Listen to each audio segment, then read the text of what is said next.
Thank you very much, Chairman, and thank you, Minister, and your officials there that accompany you.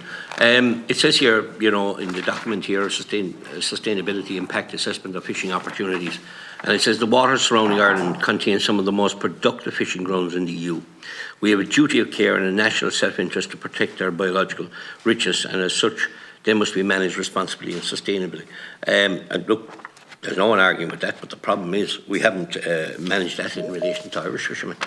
And our waters are being basically raped of every nationality, taking our fish out of our country and have our quotas, good hard-working fishermen's quotas, and unfortunately Irish fishermen's quotas being swept out by, you can see it ourselves above in Castletownbere, so there's a flow of Spanish lorries leaving Castletownbere every day of the week, and travelling down through West Cork, taking Irish fish out of our waters and sweeping them in across Europe, which is sad in its own right. So look, look, our problems stem especially, and prior to your appointment as Minister, but especially since Brexit 2020, the problems of the Irish fishermen have gone from bad to worse, and it's a nightmare. And look, I feel it's a bit of kicking the can down the road to 2024, but maybe you'll argue that differently to me next year if you're able to prove that we're able to get increased quota in our own waters, in particular, and a fair share. Instead of decommissioning, we should be looking at building our fishing industry, and I suppose encouraging our young people to take up fishing instead of they're running away where they're from a job that their parents had worked on for decades and decades. Just a few questions that we have to deal like. Okay, this is 2024, and I respect that you're talking about, but I'm worried about today for most of those that are finding it difficult. And there's a couple of questions I'd ask you just about the EU fuel relief scheme for fishermen. The French have taken it up, the Spanish have taken it up, the Irish can take it up. We were refusing to do that. So what's the reason for that? I raised this question with you 12 months ago, and I keep getting told by the fishermen, and they can't be misleading me, surely be the God they're not lying to me, that they can't pick up this fuel scheme that's available from a fund from Europe, and why Irish fishermen are the only ones that can't seem to pick this. They're blaming you. You can deny that and tell me I'm wrong, and maybe it's something to be announced next week, and I'd be delighted if it was. Also, we need to look at the fish weighing crisis here, Minister. These are issues that can resolve problems today, that will help fishermen today. I love to think in 2024 things will be better for fishermen, and I sincerely hope that.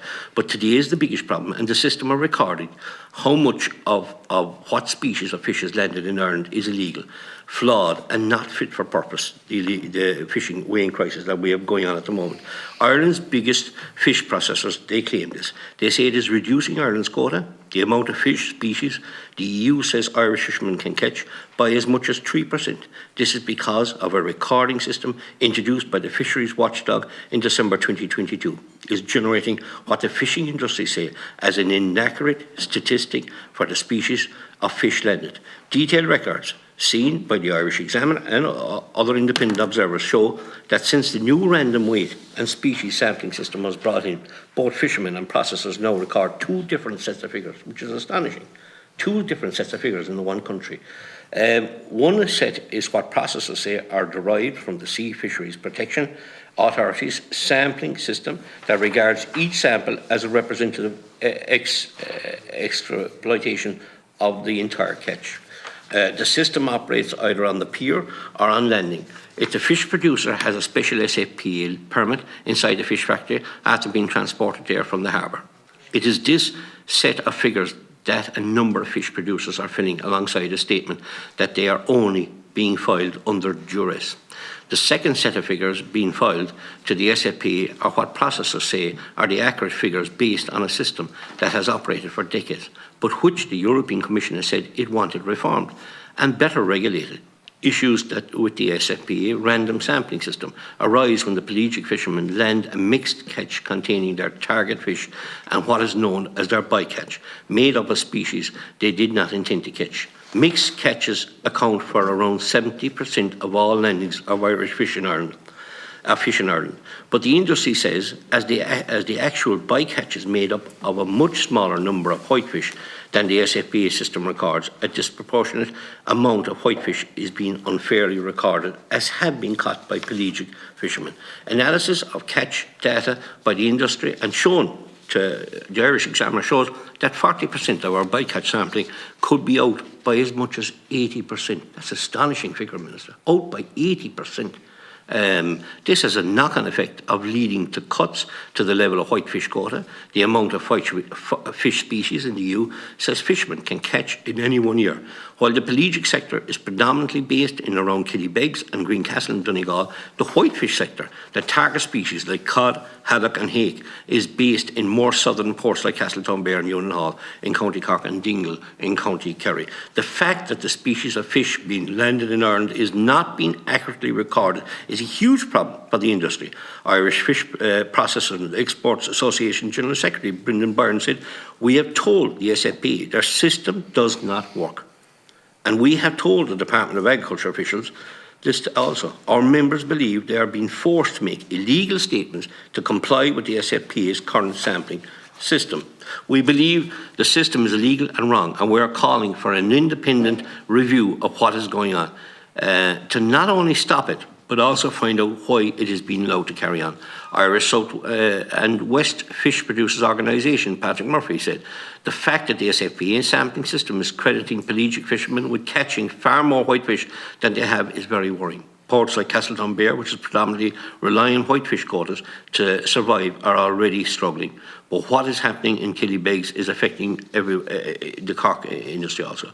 Irish Fish Producers Organisation CEO Ian O'Donnell said the success of the Irish fishing industry is being hindered by flawed and misguided sets of control. So, Minister, the fact here is there needs to be an independent review set up. We're talking about, you're looking at figures here today, sustainable impact assessment of fishing opportunities of 2024, and the best to look here in 2024. The problem we have today is 2023. 2023 fishermen are going out of business. There's decommissioning was set up. Many fishermen felt they were the gun to the head, they had no choice, and take it. That was 2022. 2023, they're still struggling. And I'm asking you, well, first of all, will you set up an independent review of this wing and be honest about it? Like, it's not an issue that you can be held responsible for. But if you hold an independent review and we look at the findings of the independent review, at least that's a move in the right direction, number one. And also the fuel relief scheme for fishermen. And you know, as I said, that other countries are taking up and we're afraid to take up. We need answers, Minister. The clock is savagely ticking in relation to the fishing industry in this country. And I'm not a fisherman, but I'm surrounded by fishermen. And I support fishermen. And there's quite a lot of speakers in here that speak quite a lot about farming. And I come from the farming sector, and I respect them for what they say. But in relation to fishing, we need stronger voices here in the Dáil. The Taoiseach and the Taoiseach spent 45 minutes a day at the budget inside in the Dáil speaking. Never once did they mention the word fishing. Never once. It's astonishing that they're total and utter disregard by Leo Varadkar and Micheál Martin to the Irish fishermen in this country is that we can spend 45 minutes talking about everything. In fairness, there was even a tiny bit about agriculture, but it was there. But nothing about fishing. What's wrong? Why have ye turned as a government against the fishermen in this country? And you need to turn it around. And I'd ask you to set up an independent review here to the weighing crisis that's going on in this country. And at least that's a start in the right direction, that the fishermen feel that you're fighting for them and you're backing them and you're working on their behalf. And I would dearly appreciate you do that and maybe talk about the fuel release scheme for the fishermen here today. Thank you. Thanks, Chairman. Minister. Yeah, thanks, Deputy Collins. So listen, my key objective and what I work for all the time is to try and support the fishing sector and fishers in every way I can, and particularly when it comes to the negotiations in relation to trying to get the best possible outcome in relation to fishing allocations year to year. Obviously, you've outlined there the massive impact that Brexit had, and it was a very significant impact on our own fleet, other fleets across Europe as well, but more so, we were more impacted than anyone. And we fought that battle as hard as we could to protect the sector as best we possibly could. Each year then, in terms of the negotiations, which I'm here to discuss with yourselves again today, I engage both in terms of the December Fisheries Council meeting, as well as since Brexit in relation to working with the Commission and the Commissioner around the UK negotiations, and also around the Norwegian negotiations to make sure we get the best possible outcome. And we've had improvements and gains in the last 3 years in relation to the outcomes in the Norwegian engagement, for example, in relation to increases in relation to our blue whiting quota in particular, and also in relation to restricting the access available as well to fleets from outside of the European Union to Irish waters, and that's my objective again this year. Obviously then, within the European Union, each country has different percentages of different stocks in terms of the share of the total allowable catches. They've been set since the early 1980s in relation to whenever the Common Fisheries Policy was established. But the oversight in each country, and particularly our own country then in relation to the management of weighing and the policing of those quotas is carried out by the SFPA here. And we have a legal structure then in the country in relation to the role of the Minister and the role of the SFPA. And under the Sea Fisheries Maritime Jurisdiction Act of 2006, I as Minister am specifically and legally precluded from becoming involved in operational matters. But under that same Act, yourself as a member of the committee here, the Oireachtas Committee, you do and you are empowered by that committee to engage directly with the SFPA and to discuss those matters directly with the SFPA through the committee. And actually, you as a committee member have been under that Act have more powers than what I have in relation to engaging with the SFPA around those issues. So it would be opportune if you wish to discuss those discuss those directly with the SFPA through the committee. Early in the new year, Minister. Yeah. But listen, in relation then to trying to get a strong outcome in relation to the total fish that we can catch, again, working now, and it'll be an important couple of months coming up. I take your point as well in relation, to Deputy, to the challenges around fuel. We're seeing it across wider society and it's particularly impacting the fisheries sector. The fisheries sector is different from most other sectors of the economy in that there isn't any excise attached, and there's no excise charged on marine fuel. There is VAT, which is reclaimable, so there isn't actually any state taxes ultimately taken, but it does the impact of oil in the wider market does directly impact. So I've met the fishing representatives again recently. I have asked my team to conduct an assessment and a review in terms of the fuel challenges there for me to assess and look at. Over the last couple of years, I did take steps to actually address the cost of fuel by putting in place temporary tie-up schemes, so that boats had more opportunity to catch more fish when they were out fishing, and therefore make it more profitable for them, and to help address that fuel challenge they had last year and the year before. And also then last year and the year before, I also, for the inshore sector, had schemes in place which paid out about €2,500 to under 10-metre boats and €5,500 to boats under 15 or under 18 metres to help support them as well.